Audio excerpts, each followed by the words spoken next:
दोस्तों आज की इस वीडियो के अंदर मैं आपको बताऊंगा कि जब आपका अपना स्टोर होता है और उसमें आपको कोई ऑर्डर रिसीव होता है और ऑर्डर भी अगर आपका कोई प्रीपेड ऑर्डर होता है तो उस केस में आपको अपने जो ऑर्डर्स होते हैं उसका प्रॉफिट एंड लॉस जो आप कैलकुलेट करेंगे उसका क्या प्रोसेस है वो मैं आपको इस वीडियो के अंदर बताऊंगा। तो यहाँ पर आप देखेंगे कि मेरा जो स्टोर है ssdigitalindia.com वो मेरा खुद का अपना ई कॉमर्स का जो है मेरा स्टोर है, वेबसाइट मैंने बना रखी है और विक्स पे मैंने इसको अपना स्टोर क्रिएट किया हुआ है।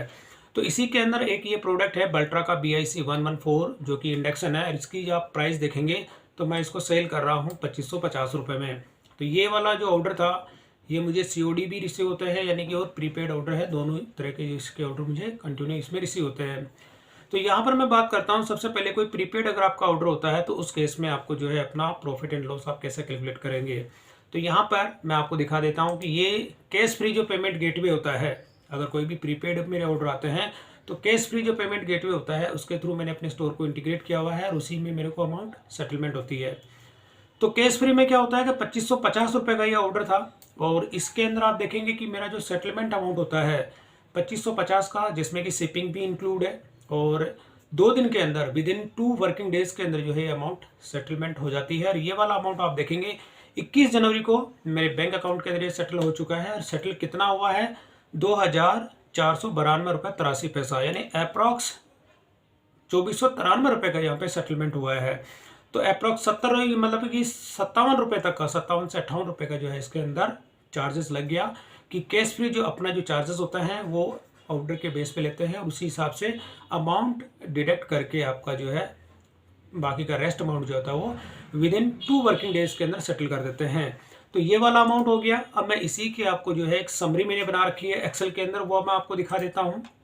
यहाँ पर आप देखेंगे कि परचेज प्राइस मैंने जो ये प्रोडक्ट होता है इसकी जो परचेज प्राइस की मैं बात करूँ तो 1850 रुपये इंक्लूड GST है और इस प्रोडक्ट में GST आप देखेंगे 18% है और मैं इसको जो है सेल कर रहा हूँ 2550 का और इसमें भी GST लगती है 18%।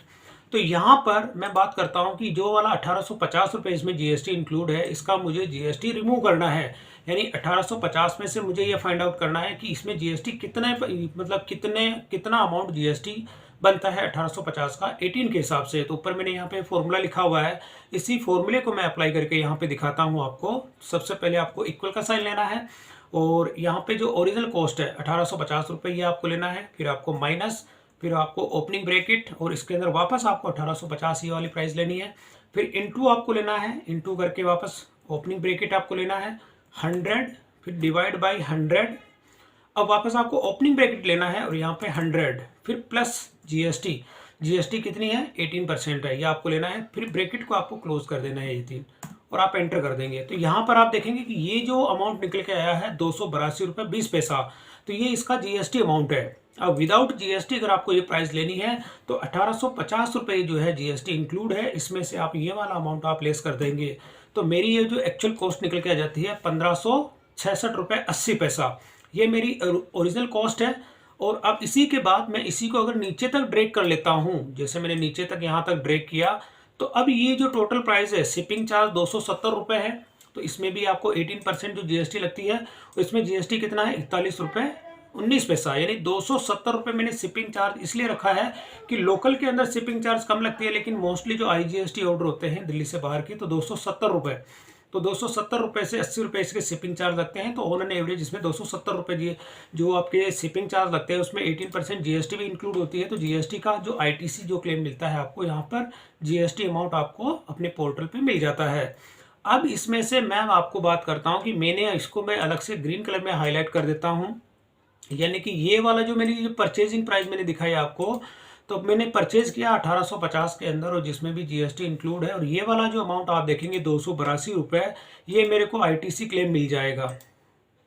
यानी कि ITC का मतलब मैं GST इनवॉइस जो लेता हूँ उसके अंदर जो है 282 रुपये 20 पैसे का मेरे को यहाँ पे ITC क्लेम मिलेगा। शिपिंग चार्ज के अंदर है ये भी मेरे को जो है ITC क्लेम मेरे को मिलेगा।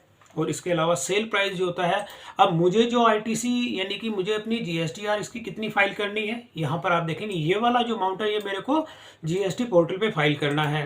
जो कि मैं इसको थोड़ा सा हाईलाइट कर देता हूँ अलग कलर में, ये वाला। अब मेरी जो जीएसटी जो बनती है, यानी मेरे को कितना जीएसटी पे करना है वो मैं आपको दिखा देता हूँ। ये वाला जो अमाउंट आप देखेंगे कि मेरे को 388 रुपये 98 पैसा जीएसटी पे करना है। अब मुझे इसमें आईटीसी कितना मिल रहा है वो भी मैं आपको इसमें दिखा देता हूँ। अब सेटलमेंट के अंदर जीएसटी को ये मेरे को नहीं करना, क्योंकि सेटलमेंट अभी मैं आपको दिखाऊंगा। लेकिन जो सेटलमेंट अमाउंट पे जो चार्ज लगा है 57 रुपये 17 पैसा, और उसमें जो जीएसटी जो कटी है वो भी मेरा आईटीसी क्लेम है। तो अब यहाँ पर मैं आईटीसी क्लेम आपको दिखा देता हूँ कि मुझे इस पे आईटीसी कितना मिलेगा। तो आईटीसी के लिए जो मैंने और ये येलो कलर में हाईलाइट किए हैं, इन सबको मैं ऐड कर लेता हूँ। तो यहाँ पर मैंने सबको ऐड कर लिया, तो मेरे को इसमें आईटीसी कितना मिल गया, 332 रुपये 11 पैसा।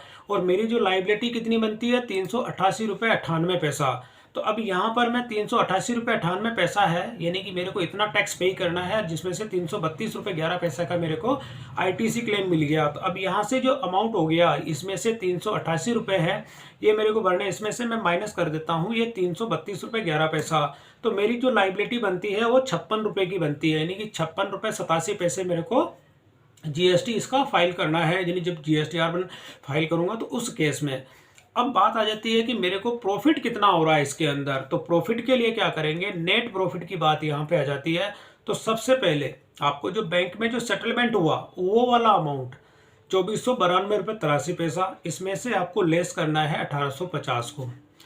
तो ये हो गया। अब यहाँ पर आप देखेंगे कि मेरा जो प्रॉफिट यहाँ निकल के आया 642 रुपये 83 पैसा। लेकिन इसमें भी मैंने क्या किया, अभी भी ये वाला अमाउंट आप देखेंगे शिपिंग चार्ज मैंने इसमें से लेस नहीं किया।